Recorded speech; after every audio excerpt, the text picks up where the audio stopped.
अवधूत चिंतन श्री गुरुदेव दत्त श्री स्वामी समर्थ महाराज की जय। नेहमीप्रमाणेच तुमचं आपल्या या विश्वास आणि अध्यात्म या चॅनलवरती अगदी मनापासून स्वागत। स्वामी भक्त हो, तुमच्यासोबत आज मी सुंदर अशा स्वामी प्रेरणा घेऊन आली आहे। भगवंत आपल्याला सांगतो, प्रत्येक योग्य गोष्टीच्या पाठीमागे आम्ही असतो। तुम्ही फक्त तुमचे कर्म चांगले ठेवा, तुमचे कोणीही वाईट करू शकणार नाही। नैतिकतेने काम करशील तर अशीच बरकत होत राहील। परंतु एक लक्षात ठेवा, नियत छोटी तो बरकत हटी। स्वामी सांगतात, जरी तुम्ही आम्हाला काही सांगितले नाही तरी तुमच्या मनातला सर्व भाव आम्ही ओळखतो बरं। तुम्ही फक्त एक गोष्ट करायची, जे काही करताय त्यावरती बारीक लक्ष ठेवायचं। आम्ही तुमच्या कर्मात हस्तक्षेप करू शकत नाही, परंतु तुमची श्रद्धा आणि भक्ती अगदी खरी असेल तर आम्ही तुमचे प्रारब्ध देखील बदलू शकतो। आणि ते बदलता येण्यासारखे नसले तर तुम्हाला ते सहन करण्याची, त्याला सामोरे जाण्याची शक्ती आम्हीच देत असतो।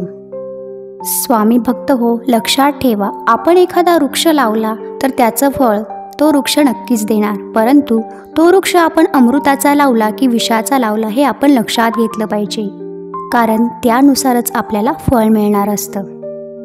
कठीण प्रसंगी जेव्हा आपण घाबरतो तेव्हा आपल्यावर स्वामींवरती विश्वास नाही असंच लक्षात येतं, कारण स्वामी म्हणतात, कठीण प्रसंगात तुम्ही आमच्यावरती विश्वास ठेवायला शिका, कारण जिथे विश्वास आहे तिथे आम्ही नक्कीच आहोत।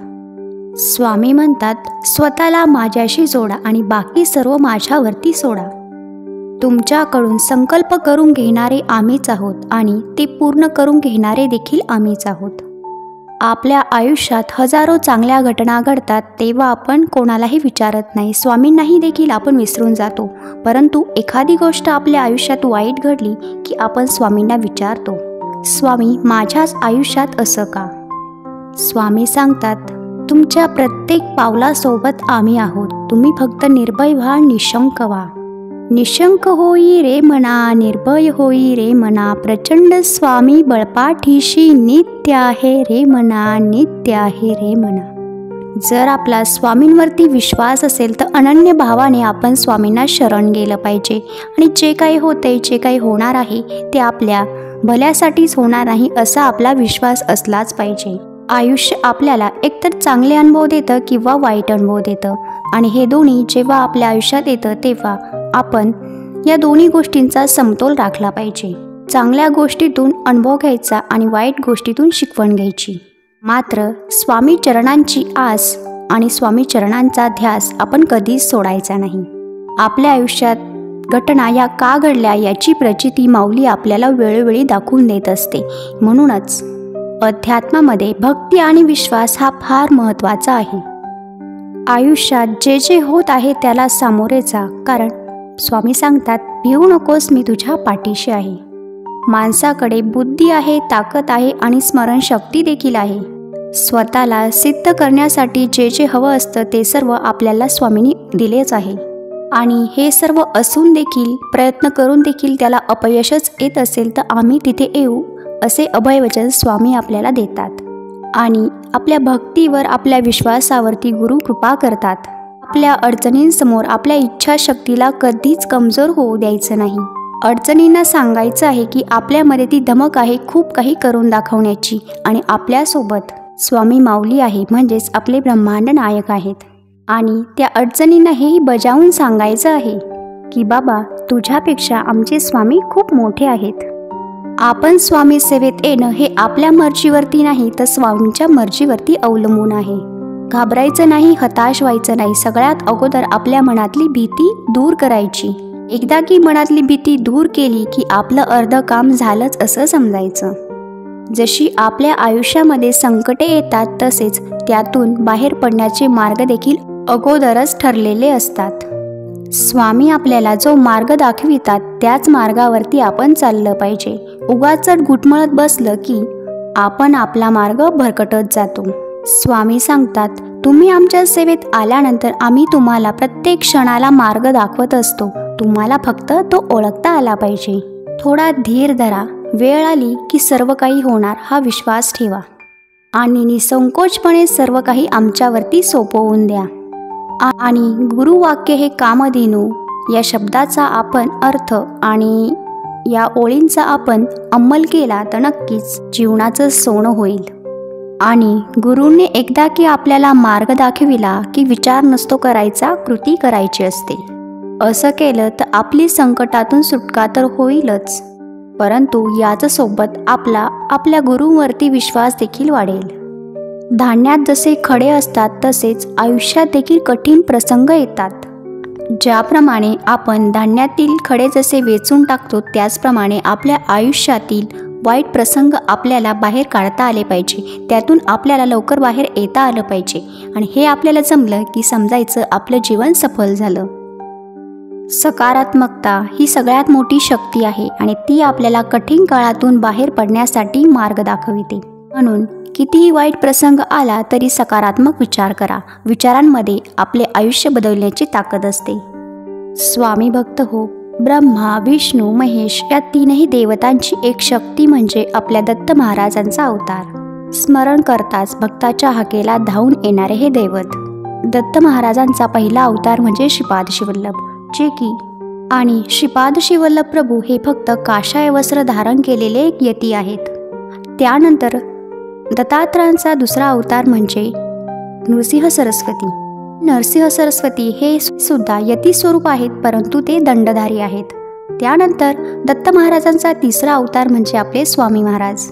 स्वामी महाराजांच्या अवतारामध्ये त्यांनी वस्त्रही सोडून दिले आणि दंडही सोडून दिला आहे आणि उपासना देखील पूर्णतः अवडंबरहित आहे. येथे फक्त आपल्या कर्माला, शुद्ध कर्मांना, त्याचसोबत आपल्या शरणागत भावाला, म्हणजे आपण किती भावाने, किती अनन्य शरणागत जातो त्याला खूप सारे महत्त्व आहे.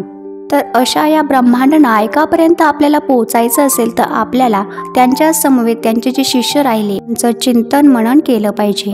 आणि या चरित्रांचा एकदा की आपण अभ्यास करायला लागलो की आपल्याला स्वामींचं जे स्वरूप, स्वामींची जी शक्ती आहे ती आपल्याला थोडी का होईना समजायला सुरुवात होते.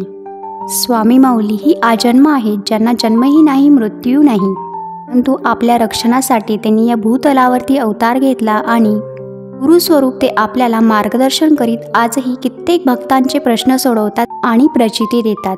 म्हणूनच आपण स्वामी सेवेला आपल्या जीवनाचा एक भाग नक्कीच बनविला पाहिजे. सद्गुरू सारखा असता पाठी राखा, इतरांचा लेखाचोखा कोण करी. जेव्हा आपण सद्गुरूशी एकरूप होतो तेव्हा आपल्यावरती गुरुकृपा होते. म्हणूनच स्वामींना आपण अनन्य भावाने शरण जायचं आहे आणि स्वामी सेवा करायची आहे. की वाटलं, खचून गेल्यासारखं वाटलं तर श्री स्वामी समर्थ या षडाक्षरी मंत्राचा जप करायचा आहे. छान छान प्रेरणा घ्यायची आहे आणि आपल्या जीवनामध्ये एक सकारात्मकतेचं वातावरण निर्माण करायचं आहे. असे पातकी दीन मी स्वामी राया, पदी पातलो सिद्धवा उद्धराया. नसे अन्य त्राता जगे आदिनाला, समर्था तुझ्या विन प्रार्थू कुणाला. समर्था तुझ्या विन प्रार्थू कुणाला. मला मायना बापना आप्त बंधू, सखा सोयरा सर्व तू दीन बंधू. तुझा मात्र आधार याले कराला, समर्था तुझ्या विन प्रार्थू कुणाला. समर्था तुझ्या विन प्रार्थू कुणाला. असे शास्त्र विद्या कलादिक काही, नसे ज्ञान वैराग्य ते सर्वथाई. तुझे ले करू ही अहंता मनाला, समर्था तुझ्या विन प्रार्थू कुणाला. समर्था तुझ्या विना प्रार्थू कुणाला. प्रपंची पुराबद्ध झालो दयाळा, तुझा दास मीही स्मृती ना मनाला. क्षमेचे असे याचना त्वत्पदाला, समर्था तुझ्या विना प्रार्थू कुणाला.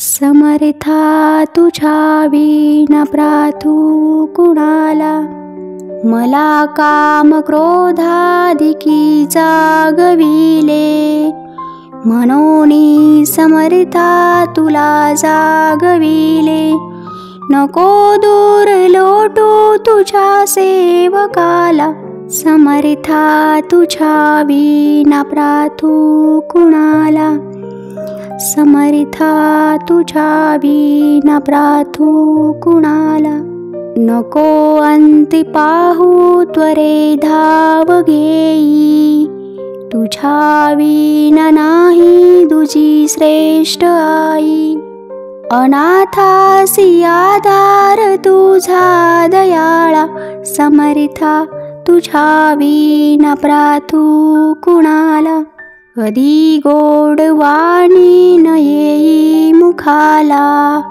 कधी द्रव्य नार्पिले याचकाला, कधी मूर्ती तुझी नसे लोचनाला, समर्था तुझ्या विना प्रार्थू कुणाला, समर्था तुझ्या विना प्रार्थू कुणाला, मला एवढी घाला भिक्षा समर्था, मुखे नित्य गावी तुझी गुणगाथा, घडोपाद सेवा तुझी किंकराला, समर्था तुझ्या विना प्रार्थू कुणाला, समर्था तुझ्या विना प्रार्थू कुणाला, असे पातकी देन मी स्वामी राया, पदी पातिलो सिद्धवा